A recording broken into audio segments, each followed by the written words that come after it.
Eugene Clifford from BearHawk. It's currently down here in Native Falls, Minnesota, and the nature reserve's down here, and I like to come back here from time to time after touring or being in the studio, and it really allows me to reconnect and reevaluate the message and the inspiration for BearHawk and what we want to say and do as a group and as a movement, really.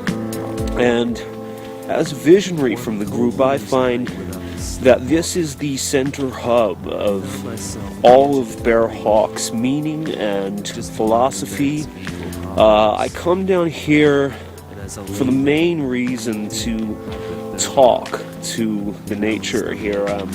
I have very vivid and languid discussions with the trees down here, and basically just catch up, just see what they've been doing, how the families are, current states of photosynthesis, CO2 levels. That's down, unfortunately, but it's just the way we have to deal with the modern world. And I think what I'm trying to do is communicate on behalf of nature through BearHawk, to explain to the world what nature is saying, because nature speaks in a very different language to us, and I understand that language fluently, and I think you can't write a book with a translative narrative. You can't. There's no phrases you can convert English or Chinese or whatever into Tree, so you have to do it through music, and that's what BearHawk is. Well, BearHawk's history is fairly simple. I mean, it started here for me in Native Falls, Minnesota, and I started in a group called Scorpion's Tail, which was short-lived for me, but it was more of a heavy metal style hard rock thing, and it just wasn't really what I wanted to do. So I merged that into Antelope's Tail, which was more in line with what I wanted to do musically, but it was short-lived. I mean, most of these projects were fairly short-lived. I mean, some lasted only 6 or 7 minutes. So from Antelope's Tail, I went to Box of Bees, which was pretty commercially and critically successful. We had our first album, Honey, which did quite well, but I just wasn't into bees. Like, it just wasn't my thing. There's just too much sting in them and too aggressive, angsty, and hive mind, and I don't really like hive mind animals. So after that, I went to Frogland, which was a group that I started with my friend William Kilter, and it was basically all we used was frog noises, so it was fairly limited in what we could do as a project, but I think we pushed the boundary of frog-based music to the point of no return. Like, I don't think anyone has developed anything musically or creatively as successful as Frogland. So, and then after that, we had another tail band. There's Bear Tail, which was where I started to get the bear theme from. It was before my visionary experiences with bears. After that, we had Lion and Cub, Fox, Rooster, and Cub. Then we had Foxtail, Lion, Rooster, Cub, and Frog, because we integrated elements of the frog in with Lion, Rooster, Cub, and Fox. But that didn't really work. Like, it just didn't. It was a bit too complicated. You couldn't. Who are you playing to? I mean, like, you bring your lion crowd with your fox crowd, and it's just not good. Like, it just really. We had a lot of fighting, a lot of violence at our shows, so we had to sort of segregate the audience a bit. That was more of a safety issue.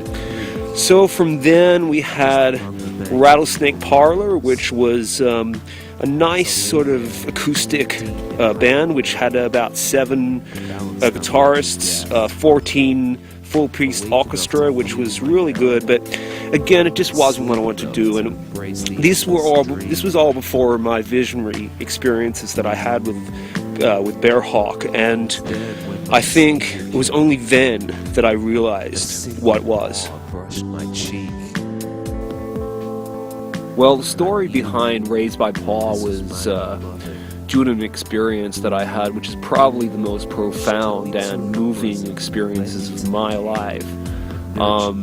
I suffer from chronic sleepwalking. Like, I have a really bad case of it. Like, I'll wake up in the middle of a construction site and I've, done all the foundation, laid down the basic cable, and the foremans of the construction sites really appreciate the work, but they said it wasn't up to their standard, which is okay because I was asleep.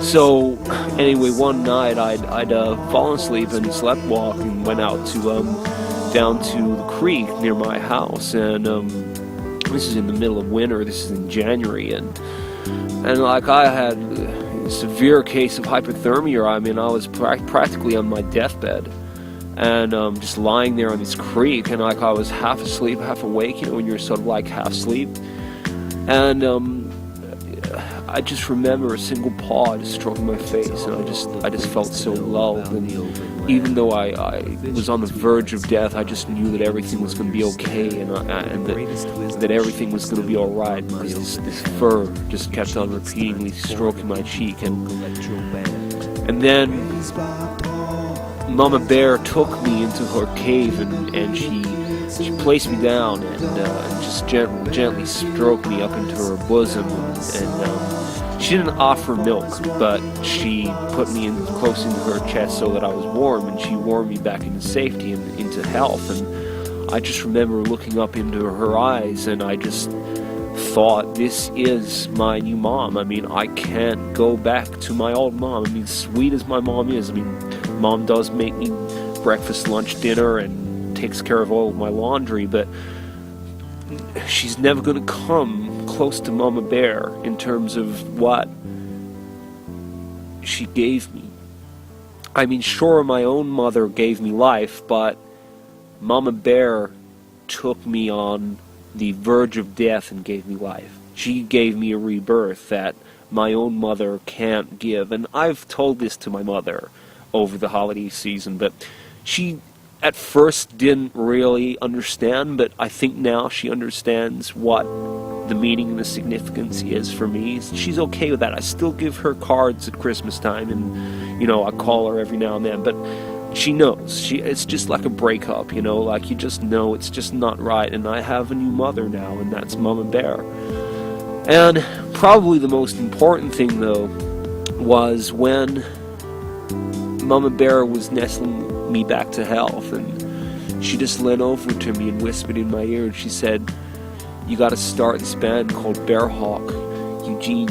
You have to start an indie-folk electro band." And that was it. That was when it all made sense to me. I was missing out on the electro part, and ever since then, BearHawk was born. In hypothermia, balanced on the edge of death, awake enough to feel my peril,